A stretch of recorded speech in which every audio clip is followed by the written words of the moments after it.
Le savoir intellectuel ne nous libère pas de la peur. Mais celui qui marche selon la foi est totalement libre. En vrai enfant de Dieu, il peut user librement de chaque chose. Ceux qui sont épris d'amour pour cette foi usent comme Dieu lui-même de tous les éléments de la création.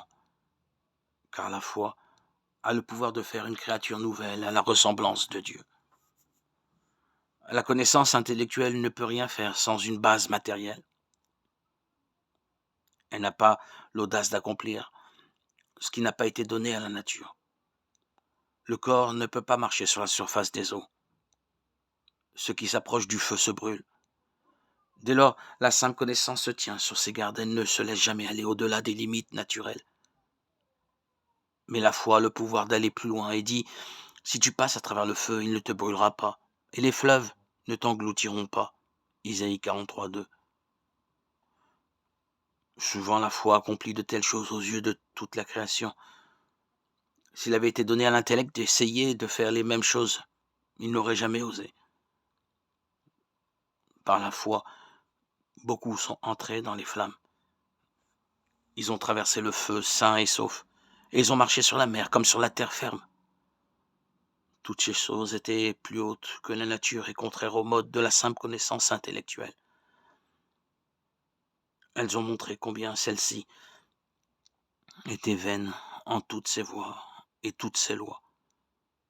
Vois-tu, comme l'intellect observe les conditions de la nature, et vois-tu comme la foi va son chemin en marchant plus haut que la nature. Merci Seigneur pour les efforts permettant à mon être, à mon âme, à ma conscience d'être en vérité.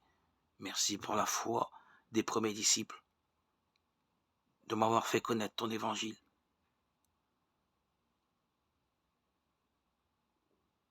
de m'avoir permis de goûter à la source d'eau vive,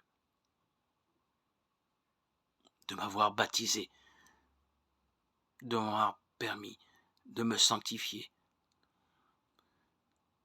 de m'avoir appelé à la sanctification, à la joie de vivre cette révélation par ton esprit,